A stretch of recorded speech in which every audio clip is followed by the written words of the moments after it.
बिस्मिल्लाहिर्रहमानिर्रहीम, अस्सलाम वालेकुम। मैं समी इब्राहिम हूँ और आप देख रहे हैं हमारा यूट्यूब और फेसबुक चैनल।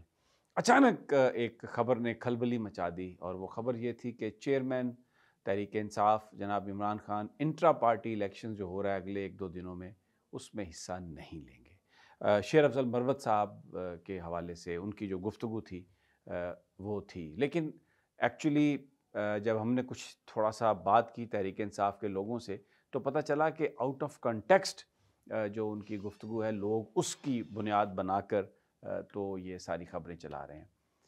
ये सारा मामला है कि आपको थोड़ा ये समझना पड़ेगा।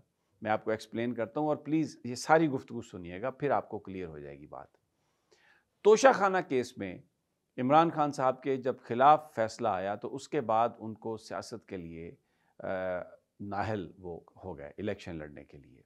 सियासत में वो तोशाखाना फैसला के बाद जब तक वो सज़ा यानी उसका फ़ैसला सस्पेंड नहीं होता, वो सियासत में अमली सियासत में इस तरह हिस्सा नहीं ले सकते। तकारीर कर सकते हैं, जलसों में जा सकते हैं और बहुत सारी एक्टिविटी कर सकते हैं, लेकिन जो इलेक्शन लड़ने की बात है, उसमें वो नहीं आ सकते। इलेक्शन कमीशन ने ये कहा कि आप 20 दिनों के अंदर इंट्रा पार्टी इलेक्शन करवाएं। इसके अंदर एक साजिश थी, इसके अंदर एक गेम प्लान है। क्योंकि वो इमरान खान साहब 20 दिन के अंदर जब भी इलेक्शन होने हैं, तो इलेक्शन कमीशन को ये पता है कि इमरान खान साहब इलेक्शन में हिस्सा नहीं ले सकते। अगर वो इलेक्शन में इलेक्ट होते हैं तो क्या होगा कि उसमें इलेक्शन कमीशन ये कहेगा कि तो इलेक्शन ही गलत हुए हैं और बल्ले का निशान आपसे वापस ले लिया जाता है। तो ये बुनियादी तौर पे साजिश वहाँ से शुरू हुई। अब पीटीआई के अंदर मैंने मुख्तलिफ जो उनके फैमिली ज़राए हैं, जो पीटीआई के अहम तरीन ज़राए हैं, उनसे जब ये मेरी बात हुई तो उनका ये कहना था कि इस साजिश का अदराक पीटीआई को भी है। अब चेयरमैन जो हैं इमरान खान साहब, उनको ताहयात चेयरमैन मुंतखब किया गया था। तो कोई भी बंदा मेरी जिनसे भी बात हुई, उन्होंने कहा कि वो इमरान खान साहब के मुकाबले में इलेक्शन लड़ने के लिए तैयार नहीं है।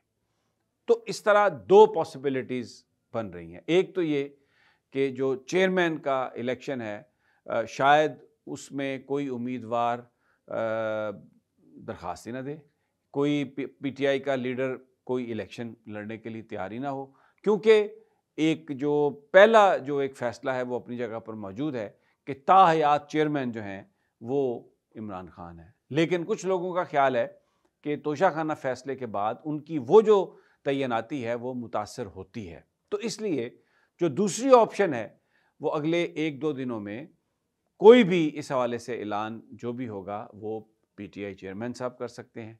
लेकिन अभी जो सरकारी प्रेस रिलीज़ आई है, मेरी पीटीआई के ऑफिशियल से बात हुई है, उनके ख़ानदानी ज़राए से बात हुई है, उन्होंने कहा कि ऐसा कोई फ़ैसला नहीं हुआ कि इमरान खान इलेक्शन नहीं लड़ेंगे। इंट्रा पार्टी जो इलेक्शन है, पार्टी चेयरमैन का जो ऑफिस है, उसके लिए इमरान खान ये कहना कि फ़ैसला कर लिया इमरान खान ने कि वो इलेक्शन नहीं लड़ेंगे, ये गलत है। अभी इस हवाले से फ़ैसला होना बाकी है।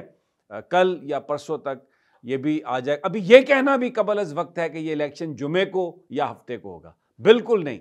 तो क्या है कि अगले 2 दिनों में पीटीआई की जो कोर कमेटी है, पीटीआई की जो सेंट्रल वर्किंग कमेटी है, जो टॉप ब्रास है, वो ये फैसला करेगी कि इस मामले को किस तरह टैकल करना है। लेकिन मैंने कानूनी जो पोजीशन है वो आपको बता दी है। और फिर उसके बाद जो नाम चला रहे हैं मुख्तलिफ चैनल, कोई हामिद खान साहब का नाम चला रहा है, कोई बैरिस्टर जो हैं गौहर उनका नाम चला रहा है, ये सारी की सारी जो है ये क्यास आराई है, ये स्पेकुलेशन है। पीटीआई ऑफिशियली इस बात की तरदीद करती है, सारे मसले की तरदीद करती है। लेकिन जो ये असल मामला है, जो शेर अफ़ज़ल ने जो बात की, वो उन्होंने एक सही कानूनी जो पोजीशन है वो बयान की। और बुनियादी तौर पर जिस वक्त ये बयान कर रहे थे तो वो इन अदर वर्ड्स जो इलेक्शन कमीशन की एक एक्चुअली जो साजिश है, मैं साजिश इसको इसलिए कह रहा हूँ कि जो पिछला इंतखाब था पीटीआई का, उसको इलेक्शन कमीशन ने मुस्तरद किया। अब अगर आप इलेक्शन एक्ट पे नज़र डालें तो सियासी जमातों के इंट्रा पार्टी इलेक्शंस के लिए कोई तरीक़ाकार इलेक्शन कमीशन ने मंजूर नहीं किया। पार्टी का जो ऑफिस है, पार्टी के अंदर जो इंतखाब करवाने के लिए जो पार्टी का इलेक्शन कमीशन है, वो जिस तरह चाहे वो इंतखाब करा सके। वो नॉमिनेशंस भी हो सकती है, बाकायदा वोट भी पड़ सकते हैं, इलेक्ट्रॉनिक वोटिंग भी हो सकती है, कुछ भी हो सकता है, लेकिन उसको इलेक्शन कमीशन गलत करार नहीं दे सकता। बाकी जो जमातें हैं, नून लीग है, पीपल्स पार्टी, इनके कोई इलेक्शन थोड़ी होते हैं। ये तो ऐलान करते हैं, नॉमिनेशंस का ऐलान करते हैं, और फिर मिसाल के तौर पे कि जी वो कमेटी बैठ गई वर्किंग और उन्होंने शहबाज शरीफ साहब को इख्तियार दे दिया पंजाब में कि वो जो मर्ज़ी करें, और शहबाज शरीफ साहब ने फिर आगे पार्टी के जनरल सेक्रेटरी भी बना दिया और दूसरे ओहदे भी कर दिए और वो तौसीक हो गई उनकी। तो इस तरह के इलेक्शन होते रहे हैं, लेकिन क्योंकि पीटीआई के खिलाफ एक ये साजिश है, सब कुछ बल्ले का इंतखाब वापस लेना है, इमरान खान साहब को इलेक्शन ही लड़ने देना, इलेक्शन कमीशन इन चीज़ों पे काम कर रहा है, तो इसलिए जो उनका इंट्रा पार्टी इलेक्शन है उसको मुस्तरद कर दिया इलेक्शन कमीशन ने। आज तक कभी कोई पार्टी का इलेक्शन इस तरह मुस्तरद नहीं हुआ। तो ये एक डेवलपिंग सिचुएशन जिसने बड़ा उस पर स्पेकुलेशन हुई, ले जी इमरान खान साहब तो इलेक्शन से निकल गया, ले जी इमरान खान साहब ने तहरीक इंसाफ छोड़ दी, और ले जनाब वो जो हम बातें कर रहे थे वो सब सच हुई। कुछ बातें सच नहीं हुई, कोई किसी जगह पर इमरान खान का कोई कंप्रोमाइज़ नहीं है। उनकी पार्टी ज़राए ये कह रहे हैं, उनकी प्रेस रिलीज ये कह रही है, उनके ख़ानदानी ज़राए ये कह रहे हैं कि कोई इस तरह की बात नहीं। अब दूसरी तरफ ज़रा डिस्कस कर लेते हैं पाकिस्तान पीपल्स पार्टी। वो जरदारी साहब और बिलावल भुट्टो के बीच में जो गुफ्तगू हुई, उसमें जरदारी ने कहा कि तजुर्बा नहीं है, तरबियत जो है वो तो हुई होगी लेकिन अभी तजुर्बा नहीं है। तो उन्होंने बहुत अंडरमाइन किया। जरदारी चले, बिलावल भुट्टो चले गए, दुबई चले गए। तो अब इस तरह की जब भी बातें होती हैं ना, तो फिर अब बिलावल भुट्टो की शादी की खबरें कि जी बस वो शादी कर लें, शादी हो रही है, लेकिन पार्टी ज़रा ये कह रहे हैं कि जरदारी साहब की इस वक्त ख्वाहिश ये है कि आसफा भुट्टो जो हैं, आसफा भुट्टो वो आगे आएँ, और बिलावल जो हैं वो समहाउ दी अदर उनका भी रोल है पॉलिटिक्स में, और पार्टी के कुछ लोग ये कह रहे हैं कि वो हमारी वज़ारत उज़्मा के उम्मीदवार हैं। लेकिन ये भी ज़रा दावा कर रहे हैं कि जो आसफा भुट्टो हैं उनको जरदारी साहब एक बड़ा रोल देने के लिए तैयार हैं पॉलिटिक्स में। तो it's going to be very strange.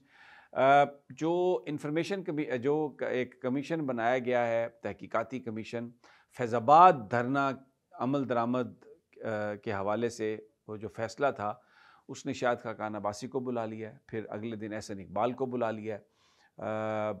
इसरार अब्बासी साहब एक जो पुलिस ऑफिसर हैं पिंडी के, उनको खासा ग्रिल किया कमीशन ने।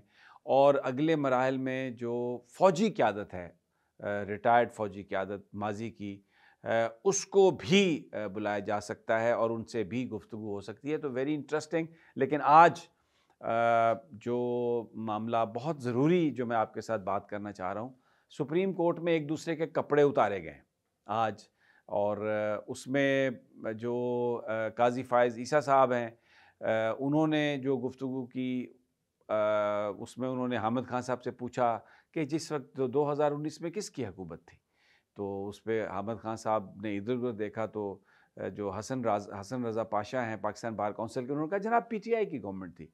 तो काजी फ़ाइज़ साहब ने कहा कि मैं ये नहीं चाहता था कि मैं हामिद साहब आपको ज़रा एम्बेरस करूं, लेकिन अब आप खुद देख लें। तो इस पर अतर मिनुल्लाह साहब ने कहा कि इससे पहले जो हुआ, जिस तरह डिक्टेटर जो मुशर्रफ ने जब हुकूमत ली थी, तो उस वक्त सारी जो गैर कानूनी कार्रवाई है उसका इख्तियार सुप्रीम कोर्ट ऑफ पाकिस्तान ने दिया था, तो क्या उन जजेस के खिलाफ भी कार्रवाई होनी चाहिए। और उसमें काजी फ़ाइज़ ईसा साहब के मेंटोर जो हैं जनाब इफ्तिखार चौधरी साहब, वो इसमें शामिल हैं। उन्होंने तो उस वक्त की सुप्रीम कोर्ट ने तो मुशर्रफ साहब को आइन में तरमीम करने की इजाज़त दी थी, और अभी भी कुछ लोग ये कह रहे हैं कि अगर नेशनल यूनिटी गवर्नमेंट बननी है और चीज़ें आगे जानी है, तो अब भी सुप्रीम कोर्ट ऑफ पाकिस्तान जो है वो तरमीम करेगा, इस सारी आइन में तरमीम करने का इख्तियार इन निगरानों को देगा। तो वहाँ पर अतर मिनुल्लाह साहब, काजी फ़ाइज़ साहब, वो आज जो एक दूसरे को बातें सुनाई गई हैं, तो वहाँ पर तो एक दूसरे के कपड़े उतार लिए गए हैं, बिल्कुल एक दूसरे के सामने सब नाचने लग गए हैं, खड़े हो गए आके कि जनाब this is what we are. Very interesting. और रोज़ाना जो है ये अपने आप को एक्सपोज करते हैं। और बड़ा जो अभी तक 2 महीने में काजी साहब ने जो कोई आवाम को रिलीफ दिया है ना, वो ये है कि सुप्रीम कोर्ट को आला अदलिया ना कहें। ये सबसे बड़ा रिलीफ है कि जी सुप्रीम कोर्ट को आला अदलिया ना कहें। मुशर्रफ इस दुनिया से चला गया, उसके बारे में फैसला हिस्टोरिक होगा, ये कह रहे हैं जज। और इधर ये हज़ारों कारकुन जेलों के अंदर पड़े हैं। महंगाई पर कोई काबू नहीं है, बेरोजगारी जो है उस पर कोई काबू नहीं है, क्राइम रेट पर कुछ काबू नहीं है, लेकिन इलेक्शन टाइम पर नहीं हो रहा है। लेकिन इस मामले को जनाब काजी फायज़ साहब यूँ आंखें बंद करके यूँ करके बैठे हुए हैं, इस तरफ बिल्कुल देख ही नहीं रहे। तो अगली वीडियो तक इजाज़त दीजिए। अल्लाह ने